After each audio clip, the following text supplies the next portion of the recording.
Amina. Il y a des choses pour les comprendre. Kuko bintu juu ya kubielewa. Il faut que Dieu se révèle. Inalomba paka Mungu ajifunue kama aonekane. D'ailleurs, je vais vous choquer. Mimi naweza kumiumiza. Nzambe balukaka yete. Mungu abamtafutake. Nzamba mimoni sakaye. Mungu yeye mwenyewe anajionekanisha. Solo kizambe rozwayete. Kama unamtafuta utampataka. Ça te surprend. Dieu n'est pas un homme. Mungu asina Mungu. Tu vas le Mungu. chercher, tu connais sa cachette. Utamtafuta na yako anafichamaka.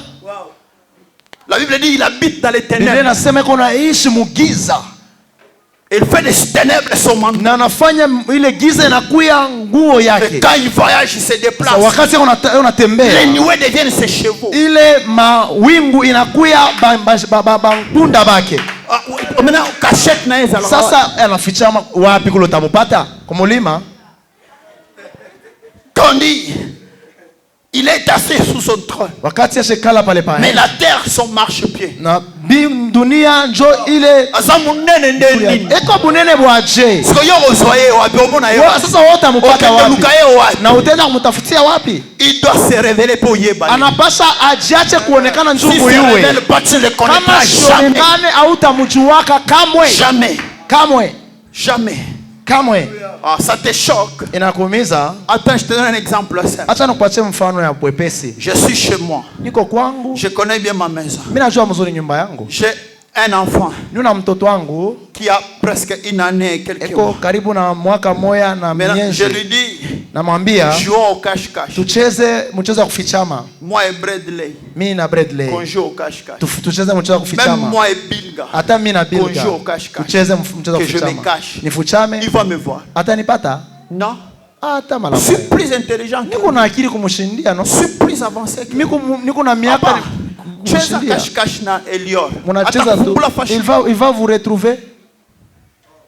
Vous pouvez entrer même dans les plafonds. Atakona. Jamais. Maintenant, comment on tafuta na Maintenant, s'il cherche, il se fatigue. On tafuta na cho. Il cherche, il fatigue. Non, je vais voir maintenant.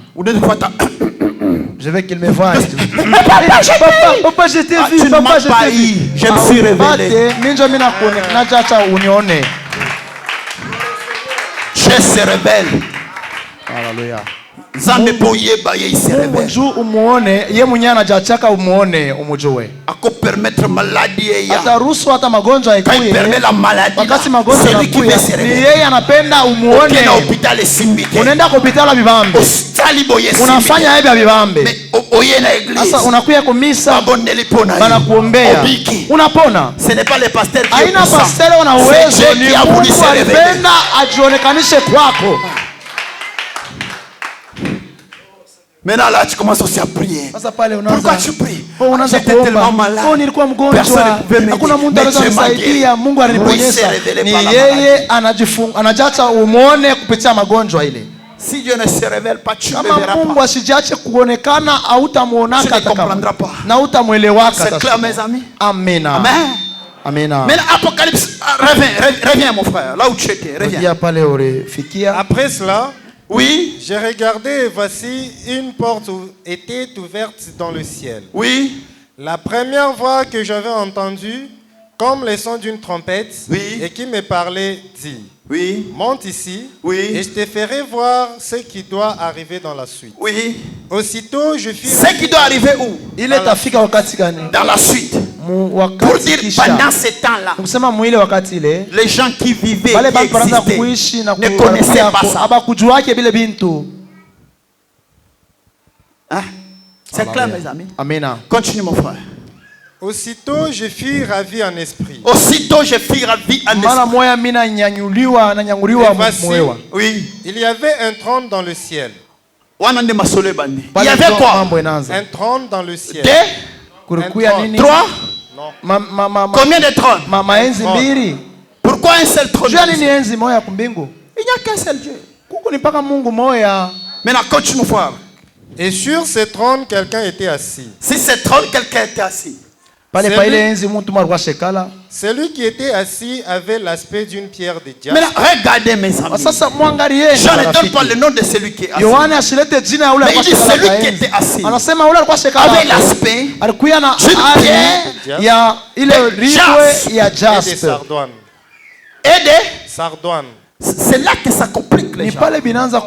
C'est là que les gens sont troublés. Tu as la Bible, lis avec moi. Vérifie avec moi. C'est lui qui était assis sur le trône.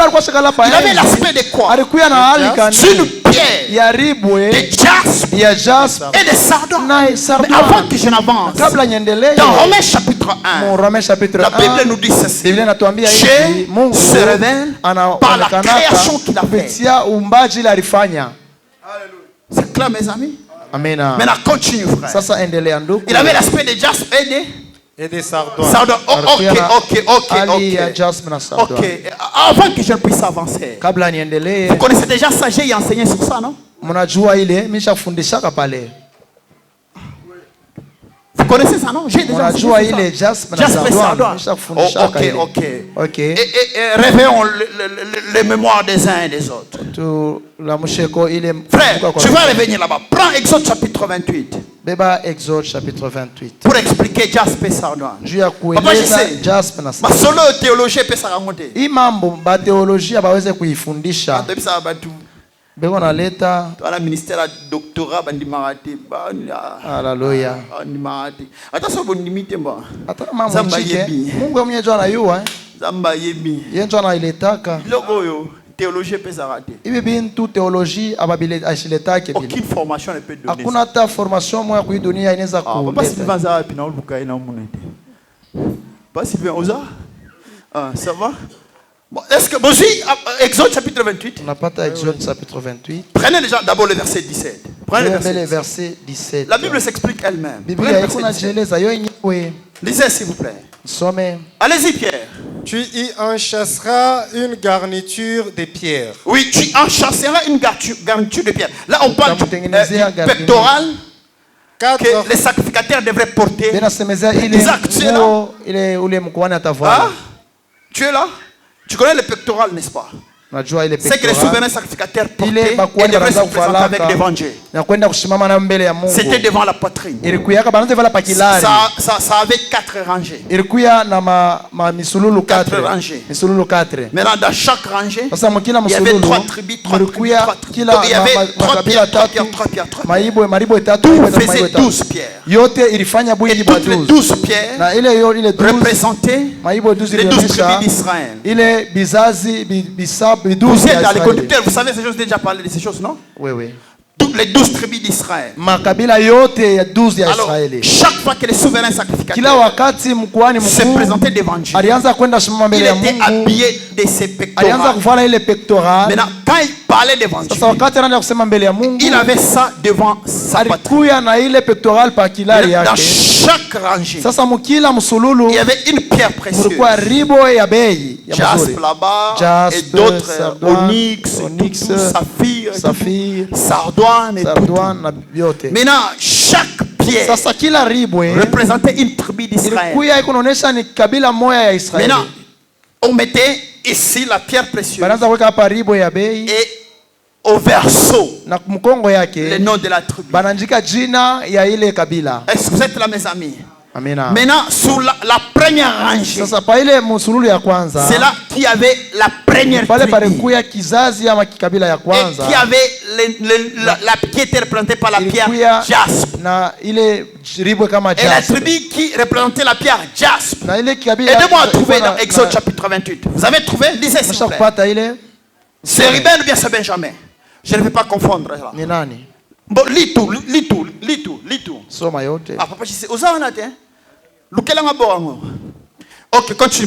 Lis jusqu'à 20. 17 jusqu'à 20. Tu enchasseras une garniture de pierre. Tu enchasseras une garniture de pierre. Oui, continue d'abord. 4 rangées de pierre. Oui, 4 rangées de pierre. Première rangée, une sardoine. Première rangée, une sardoine. Une topaz. Une émeraude. Seconde rangée, une ascarboucle. Oui. Un saphir. Est-ce que vous avez retenu première rangée? Il y avait première pierre, c'était quoi? C'était jaspe. C'était jaspe. Continuez. Et tirez attention sur la dernière rangée. Continuez. Seconde rangée, une escarboucle. Oui, ça c'est la deuxième rangée. Oui. Un diamant. Oui. Troisième rangée, une opale. Oui. Une agate. Oui. Une améthyste. Oui.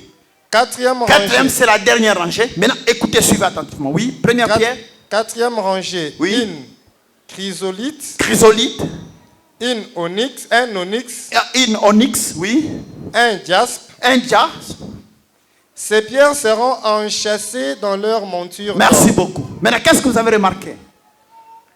Première rangée, première pierre, sardoine. C'est ça? Oui, oui. Dernière rangée, dernière pierre, jaspe.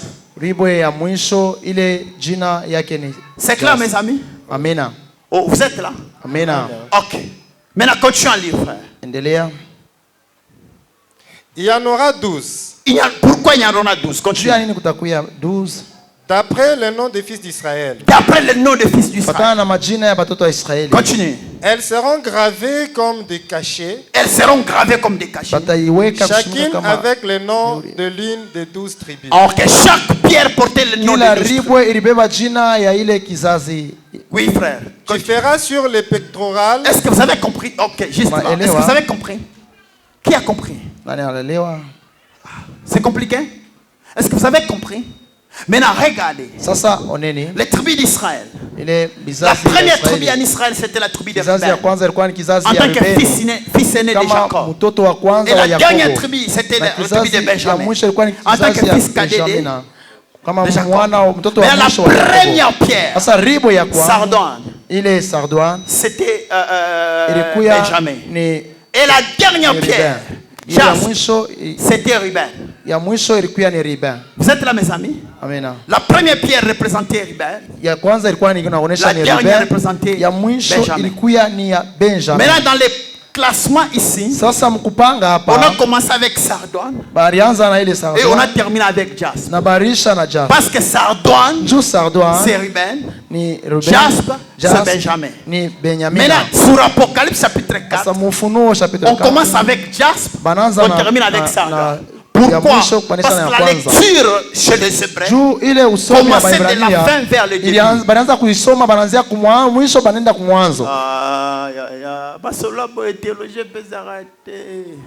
Est-ce que quelqu'un comprend? Amen.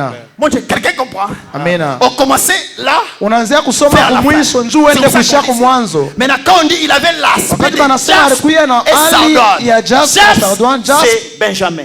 Sardoine, c'est Ruben. Pour dire celui qui était assis sous le trône. Celui qui était assis sous le trône.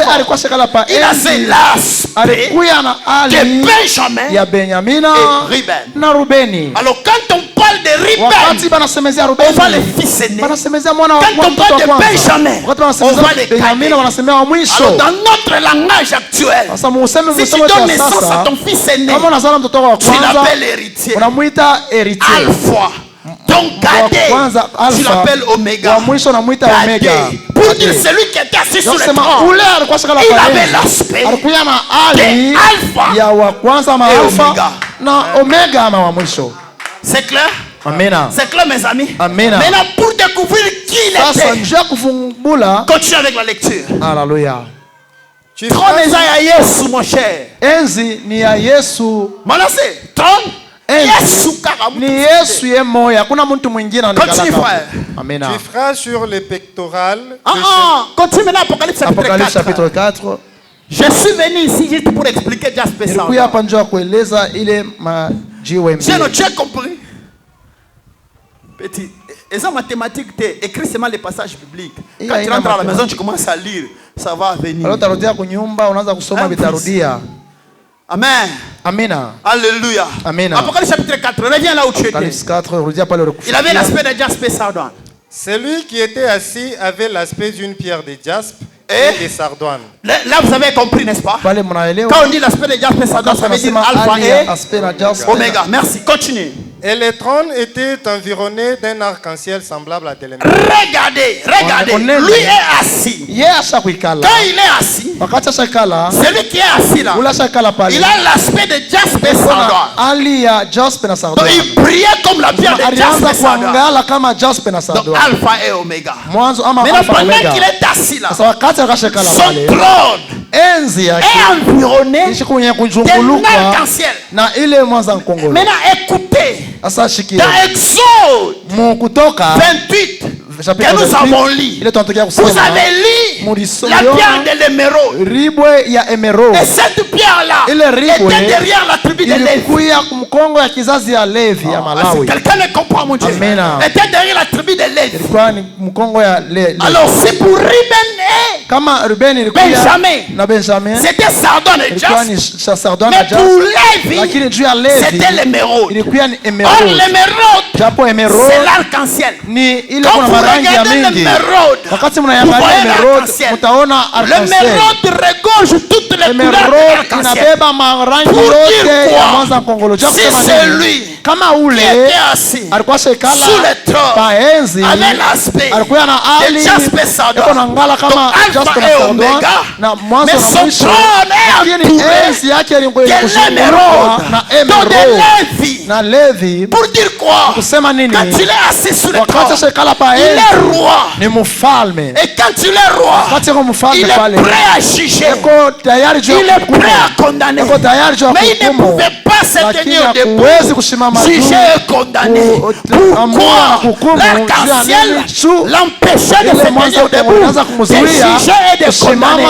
Dieu a dit à Noé, l'arc-en-ciel, c'est le signe de l'alliance qui prouve que je ne veux plus juger, je ne veux plus frapper, je ne veux plus condamner. Alors pourquoi émeraude était derrière Lévi? Lévi, le troisième fils de Jacob, c'est à lui que revenait la sacrificature. C'est lui qui devrait négocier entre Dieu et son peuple. C'est lui le sacrificateur. C'est lui le souverain sacrificateur. C'est lui qui devrait prendre l'agneau et présenter l'agneau devant Dieu. C'est pourquoi il entoure le trône. Quand il entoure le trône, il veut dire à celui qui est assis sur le trône, ne frappe pas, ne juge pas. Voici le sang, voici le sang, voici le sang. Amen. Alléluia. Quelqu'un comprend? Éternel, c'est mieux. J'ai déjà prié que Dieu élève le niveau de ta compréhension. Amen. Alléluia. Continue, mon frère. Continue. Trône. Oui. J'ai vu 24 trônes. Oui. Et sur ces trônes, 24 vieillards assis, revêtus de vêtements blancs, et sur leur tête des couronnes d'or. Oui. Du trône sortent des éclaires. Attends. Ces choses ici, ça se répète. Écoutez, lui il est assis. Mais entouré de l'arc-en-ciel. Maintenant à ses côtés, il y a les 24 vieillards. Mais là où il est assis, à son trône là, qu'est-ce qui sort là-bas? Les tonnerres. Oh, les tonnerres révélés. Oh, les tonnerres révélés.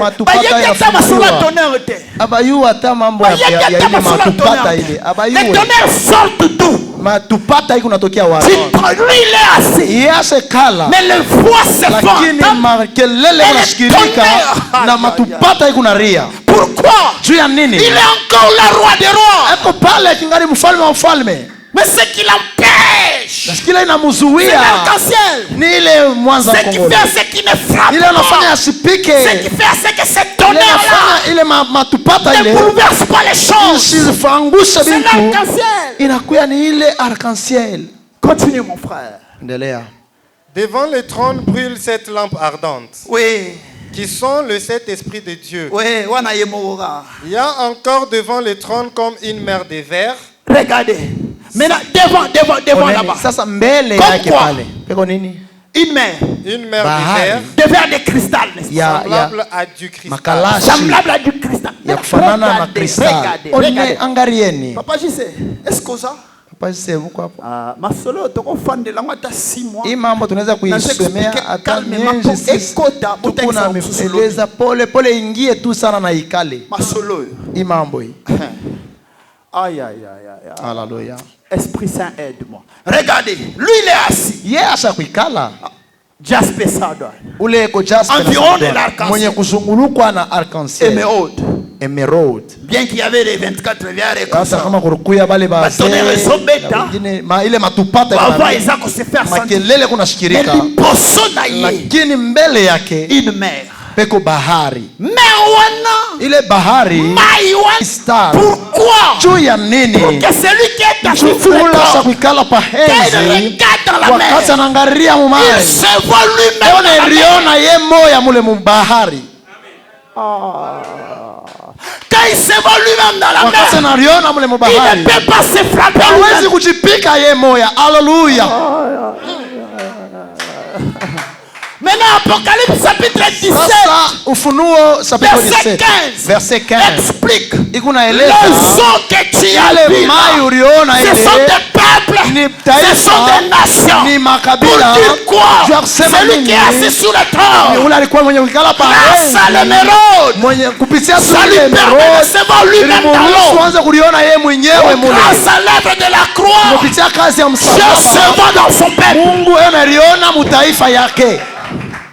Quand Dieu te regarde, il se voit lui-même en toi. Pourquoi? Parce qu'il a pris ta place. Il est mort à la croix pour toi. Il a porté ton péché. Il est devenu ton semblable.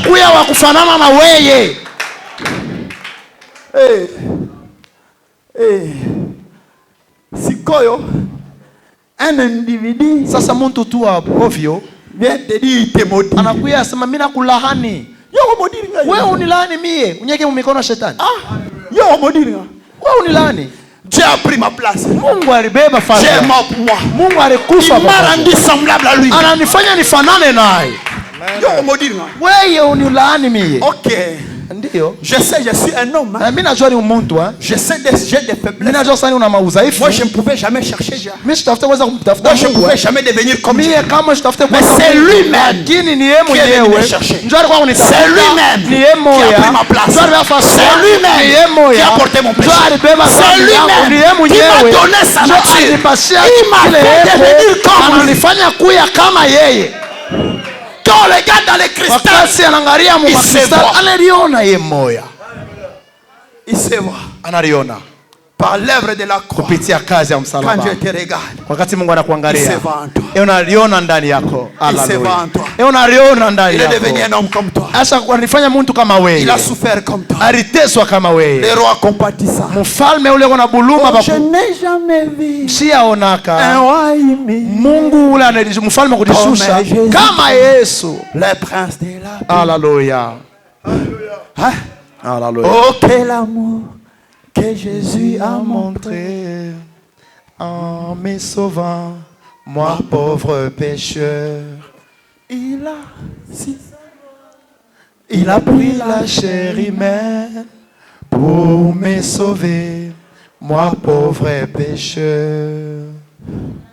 C'est la vérité de l'évangile. Alléluia. Ça ne peut changer en aucun jour. Alléluia. C'est ce qui fait que celui qui est assis sur le trône, il ne nous frappe pas. Parce qu'il a pris notre place. Lui qui était le législateur, non l'émetteur de la loi, donc l'éditeur de la loi, lui qui était le juge, il est devenu avocat. Je suis dans un tribunal, où celui qui a édité la loi c'est Jésus, où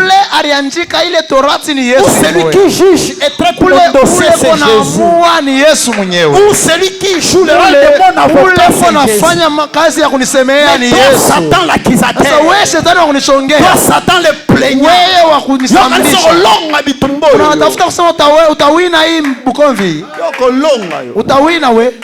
Viens me maudire comme tu veux. Viens m'accuser comme tu veux. Mais au tribunal, la loi a été le jugement sera déclaré par lui. Et il est mon avocat au tribunal. Oh Seigneur Dieu, que Dieu t'aide à comprendre ces choses. Alléluia. Que Dieu t'aide à s'approprier ces choses. Alléluia. Que Dieu t'aide à vivre sa parole. Alléluia. Ça c'est la parole de Dieu. Alléluia. Ça c'est la parole de Dieu. Merci Jésus. Déjà là vous comprenez que celui qui est assis sous le trône, c'est Jésus. Maintenant je vais brûler les étapes parce que je vais terminer. Maintenant dans l'Apocalypse chapitre 10, la Bible dit quoi? Rentre vite mon cher. Alléluia. Alléluia. Allez-y frère. Allez-y frère.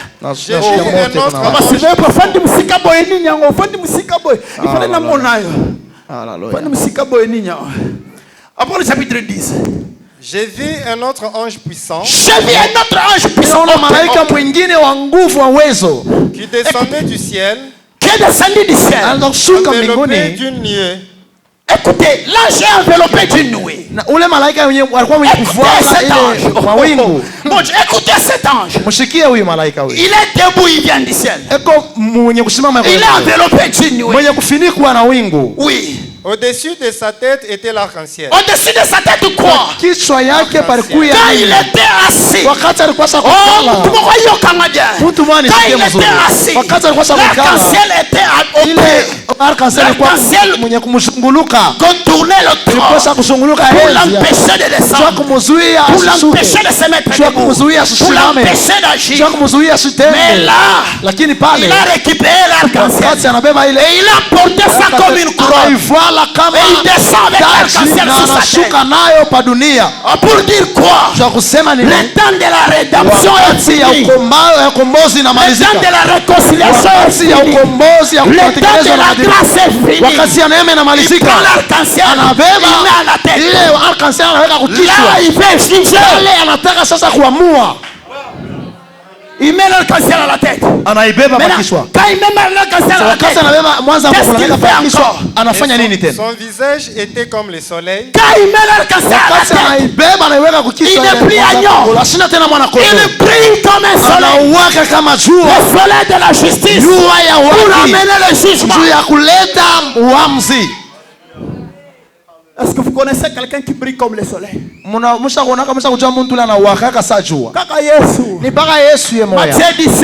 Matthieu 17. À la montagne de transfiguration, il va briller comme le soleil. Pierre et les autres se prosternent. On doit bâtir 3 tentes. On doit bâtir 3 tentes. Il n'y a que Jésus le soleil de justice. Hakuna muntu hapana moya. Hakuna hata nabii moya. Hakuna hata mkungubila. Hakuna Rwanda. Yesu na Amerika. Mpaka Yesu wana wakaka kama jua. Yesu. Alléluia. Maintenant quand il brille comme le soleil. Kasi anawaka kama jua. Oui frère, continue. Et ses pieds comme des colonnes de feu. Des pieds comme quoi? Mikulu yake kama pour vous prouver encore que c'est Jésus. Vous allez lire l'Apocalypse chapitre 1. Jean la vit avec les cheveux blancs, le cheveu flamboyant comme le feu, la ceinture en or et les pieds ardents comme le feu. Apocalypse chapitre 1.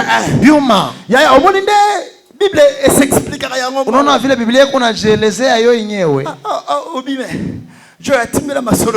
Mungu alifanya mambo chini. Mulimo nangolu. Hallelujah. Mulimo nangolu. Hallelujah. Alléluia. Amena. Mulimo nangolu. Roho na neema. Continue mon frère. Et Yves, tu comprends ces choses? Petit. Il faut que ça entre. Que vous puissiez expliquer ça aux autres. Qu'on trompe par-ci par-là. Qu'on égare par-ci par-là. Apocalypse 10 parle de Jésus. Pas un prophète humain. Pas un responsable d'une religion. Aucun responsable d'une région ne peut sauver. Aucun prophète ne peut sauver. Et j'explique pourquoi il brille comme le soleil. J'explique pourquoi il a l'arc-en-ciel à la tête. Papa, baba bako fabriquer biloko banaweza kutengeneza banga bintu balatisio arc-en-ciel de balatisa Maria mwanza nkongolo sawa na mwavuika Maria mais ozala ya Yesu te itakuwa ya Yesu hapana bako kanga yo photo banaweza bamba photo lumière saline te mwangaza inaonekana saa mwanza nkongolo véritable arc-en-ciel lakini mwanza nkongolo bya kweli ni haleluya ni lawi mais tu ne peux pas venir avec les à la tête aweze kuya na ile jamais haleluya jamais bakosa binote bashimilande c'est clair amena je parle en langage codé pour les grandes personnes unasema musemo ya makodi juu ya watu wakubwa amena continue.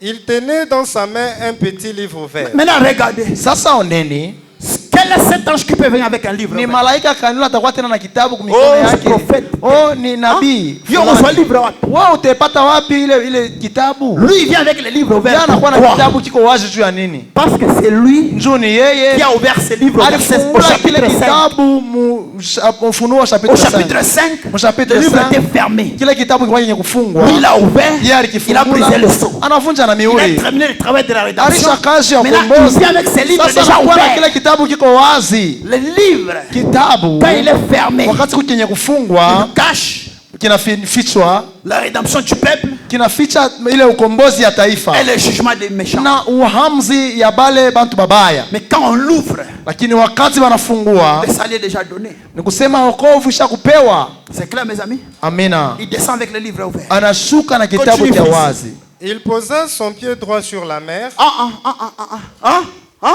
il posa son pied droit sur la mer. OK, quand il vient avec le livre ouvert. Wakati anakuwa na kitabu cha wazi na ile mwanza ngongolo kwa kichwa. Le pied droit il le place sur la mer. Anaweka mkono ya kudroit pa bahari et son pied gauche sur la terre. Pied gauche sur la terre. Na mkulu yake ya kushoto kule bulongo. Ni muonesha ni profeta wa wapi? Atakuwa na mikulu mirefu ya je. Akanyange kule kumama yote na akanyange kule kubulongo. Na niliambia mai ni mataifa, bulongo ni Israeli. Tu ne comprends pas. J'ai dit à Abraham, si tu peux lire les nombres des sables de la terre, tel sera le nombre de ta postérité. Si tu peux lire les étoiles, kama utasoma utabalula bwingi jo butakuya bwingi wa watoto yako. Ile mchanga pa bulongo Israël physique ni Israeli ule tunaona ile manyota ni Israeli wa kiroho. Maintenant quand il met son pied sur la mer, anaweka mkulu yake pa bahari, les nations ni kumataifa. Quand il met son pied sur wakati anaweka mkulu yake ya ingine kule bulongo, Israël ni kwa Israeli. Et mettre le pied veut dire sasa kuweka mkulu inafia kusema nini? Mungu anamwambia Yoshua, que tu fleuras la plante de ton pied, je te le donne. Utakanyanga ya mkulu yako mimi nakupa hapo. Il vient imposer son règne. Anakuya kulazimisha ufalme na kwa mataifa na kwa Israeli.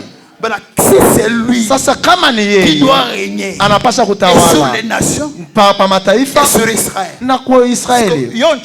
Sasa wewe muloji wewe utawala wako itakuwa wapi? Itakuwa wapi? Kama mangungu paka mangungu. Mimi naenda kukuloka bantu kama ni wapi? Continue frère. Endelea ndugu.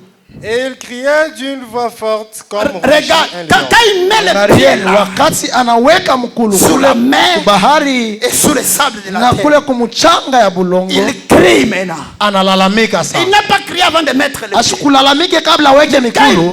Ni wakati anaweka mikulu yake, anaweka tu mzuri mikulu, analalamika sauti ya nguvu. Comme rugit un lion. Vile simba na riaka. C'est clair mes amis. Alléluia. C'est clair. Amina. Maintenant qui peut rugir comme un lion si ce n'est l'Éternel kulalamika kama simba kama ina wa milele Mungu wetu? Quelqu'un me comprend?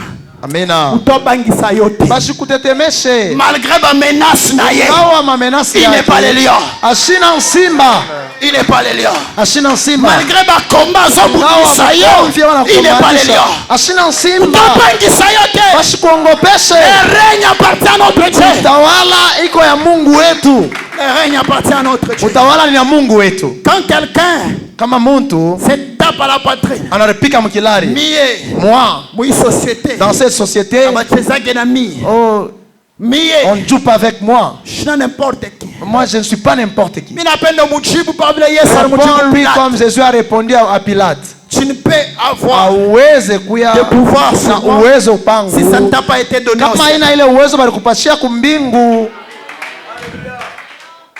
C'est clair? Amen. Si le ciel te donne une parcelle de pouvoir, sois humble. Le roi des rois, c'est Jésus. Même si c'est ton chef, respecte-le. Quand il règne dans la parcelle du pouvoir qu'on lui a donné, ne s'affronte pas. Rentre à genoux. Prie le roi des rois. Le Seigneur des seigneurs. Celui qui donne le pouvoir. La Bible dit que toute autorité vient d'où? Toute autorité vient d'où? Ozala chef à Moussala, ozala chef à gouvernement, ozala chef